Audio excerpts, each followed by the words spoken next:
माताओं ने व्रत रखा। इससे पहले भी जो तीज आई उस पे भी लोगों ने व्रत रखा, और इससे पहले भी जो तीज आई लोगों ने उस पे भी व्रत रखा। कोई सत्तू तीज को करता है तो पिंडा बना बना कर खाता है, कोई बड़ी तीज, कोई छोटी तीज, कोई हरियाली तीज, कोई हरतालिका तीज। क्यों करा, किस लिए करा, किस कारण करा, काहे के लिए करी थी तीज? तीज करने का केवल एक कारण था कि हमारे पति की, अरे बोलो तो, उम्र बढ़े, उसकी लंबी उम्र।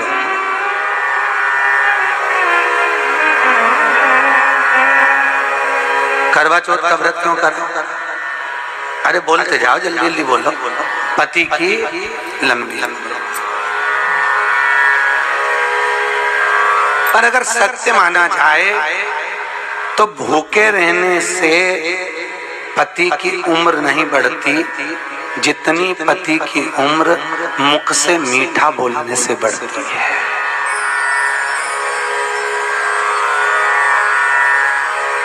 कैसे बढ़ती है? अरे बोले तो मीठा मीठा। भूखे रहने से पति की उम्र नहीं बढ़ेगी। अगर सही मायने में अगर पति की उम्र बढ़ाना है तो पति से मीठा बोलना चालू कर दो, पति से प्रेम की वाणी बोलना चालू कर दो, जरा जरा सी बात में झगड़ना बंद कर दो, जरा जरा सी बात में अपशब्द कहना बंद कर दीजिए, तो पति की उम्र अपने आप बढ़ जाएगी। करवा चौथ पर भूखे रहे और मुख से अपशब्द कहते रहे, मालूम पड़े हरतालिका में भूखे रहे और मुख से अपशब्द कहते रहे, मालूम पड़े बृहस्पतिवार, सोमवार, मंगलवार, बुधवार, गुरुवार, शुक्रवार, शनिवार, जितने तीज त्योहार के व्रत करे भूखे रहे पति की लंबी उम्र के लिए। तो पति की लंबी उम्र अगर चाहते हो तो पति से अच्छा बोलना चालू कर दो, पति की उम्र यूं बढ़ जाएगी। पति की उम्र घटती कब है? जब पत्नी उससे अपशब्द कहती है। भूखा रहने से उसकी उम्र नहीं बढ़ेगी और आफत होगी।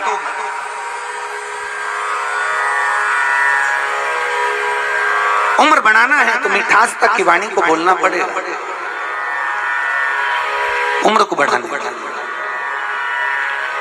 और अगर उम्र की वाणी, आपकी जितनी मीठी वाणी होगी उतनी उम्र पति की बढ़ती चली जाएगी और बढ़ेगी। सबसे ज्यादा आनंद शंकर जी से पूछा जाए कौन से दिन आता है तो शिव जी कहेंगे मुझे हर तीज बड़ी पसंद है। शिव जी से पूछा वो क्यों? पार्वती जी ने जो तप करा था, साधना करी थी, उपास करा था, व्रत करा था, पार्वती जी ने ऐसा व्रत करा, ऐसा तप करा, ऐसी साधना करी, उस व्रत से मैं बड़ा प्रसन्न हूं। सबसे ज्यादा प्रसन्न मेरे शंकर तीज के दिन होते, सबसे ज्यादा प्रसन्न। और माताओं से निवेदन रहा है, बार बार कहते हैं, आप अगर तीज का व्रत नहीं भी करते हो तो भी 5-6 वृक्ष की 7 वृक्ष की पत्तियों को तोड़कर तीज के दिन शंकर भगवान को समर्पित कर दो। शंकर जी उस व्रत को स्वीकार कर लेते हैं, इतने प्रसन्न हो जाते हैं मेरे दिल। शिव की प्रसन्नता है तीज का। थोड़ा ध्यान लगाकर सुनना।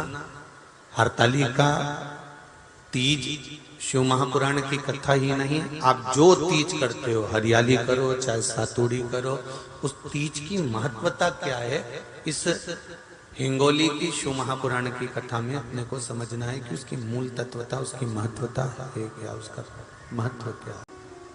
भगवान ब्रह्मा, भगवान विष्णु और भगवान शिव, इन तीनों की जो अर्धांगिनियां, ब्रह्माणी, लक्ष्मी और पार्वती, इन तीनों ने तप कर कर, साधना कर कर ब्रह्मदेव को, भगवान विष्णु को और भगवान शंकर को प्राप्त किया। और तीनों ने प्राप्त कर कर तीनों देवताओं से वर मांगा कि वर हमको ऐसा दीजिए कि हमारे तप साधना का फल नारी को तीज के दिन प्राप्त हो जाए। अब देखिए जरा, एक ही व्रत से, एक ही उपवास से उसको संपूर्ण तप साधना का फल प्राप्त हो रहा, संपूर्ण तप साधना का फल उसको मिल रहा। ब्रह्माणी ने ब्रह्मदेव से मांगा, लक्ष्मी जी ने भगवान विष्णु से मांगा, पार्वती जी ने भगवान शिव से मांगा कि ऐसा वर दे दीजिए जिस वर से एक ही व्रत करने से संपूर्ण फल की प्राप्ति हो जाए। संपूर्ण फल मिल जाए, ऐसा एक व्रत का फल दे दीजिए, मात्र एक व्रत का। अब देखिए, हरियाली तीज करने वाली माताएं थोड़ा ध्यान से सुनना। हरियाली तीज जब माताएं करती हैं तो एक हरियाली तीज, एक गणगौर की तीज, ये दो तीज के व्रत ऐसे होते हैं जिसमें जब माताएं करती हैं तो उस समय पर उमा, ब्रह्मणी और लक्ष्मी, इन तीनों की आराधना का फल उसको केवल एक व्रत से प्राप्त हो जाता। अब देखिए दूसरा सातुड़ी तीज, इसमें उमा और महेश्वर, उमा और महेश,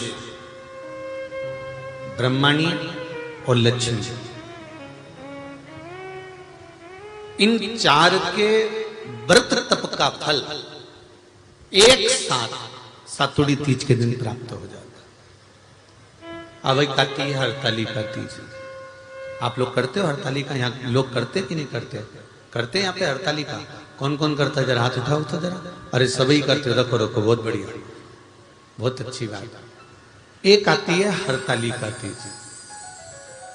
इस तीज का व्रत माता पार्वती बेल वृक्ष के आनंद के साथ में फुलेरा बनाकर करती है, और जिसमें इस हरतालिका में माता पार्वती जी के जितने जन्म पहले हुए हैं, माता पार्वती का जन्म तो 52वें नंबर का, 52 नंबर पे माता पार्वती का जन्म है।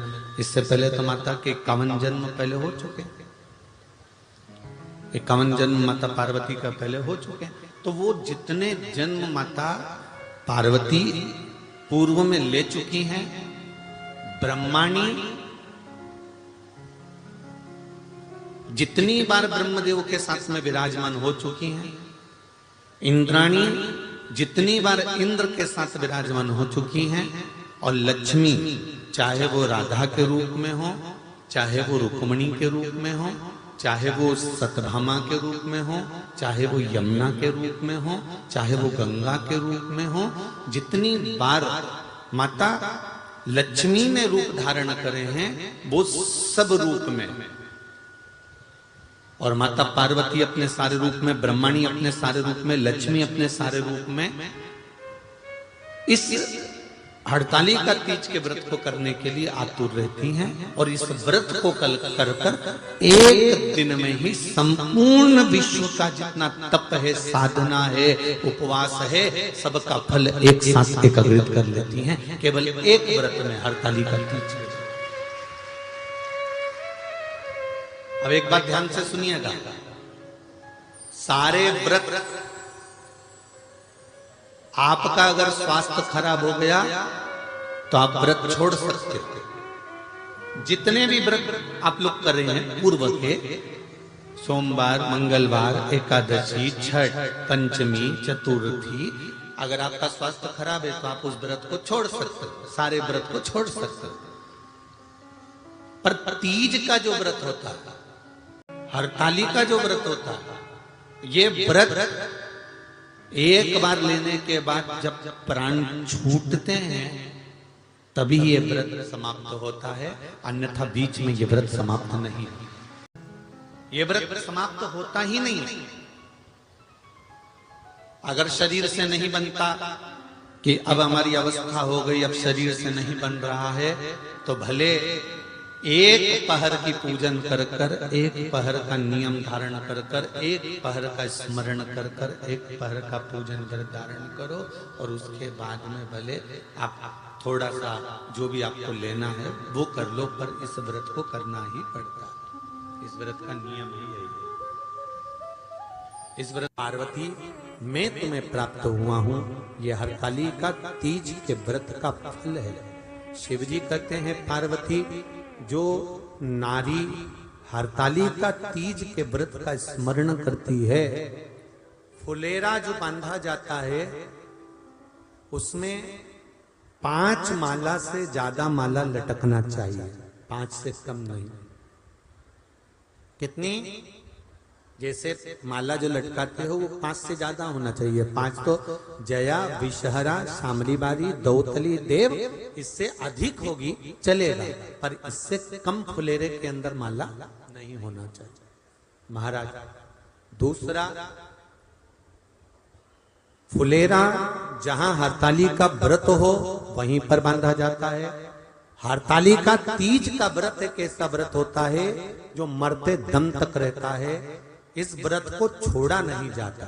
ये नहीं कि सियोर वाले गुरुजी ने कहा और अपन ने एक बार कर लिया और अगली बार वो व्रत गायब हो गया, ऐसा नहीं होता। हरताली का तीज अखंड सौभाग्य के लिए, वंश वृद्धि के लिए, कार्य सिद्धि के लिए और कुंवारी कन्याएं उत्तम वर प्राप्ति के लिए, आनंद सुख के लिए करती हैं। ऐसा नहीं है कि केवल स्त्री ही करती है।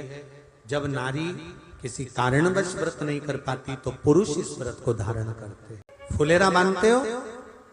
नहीं। अब की बात बांधना।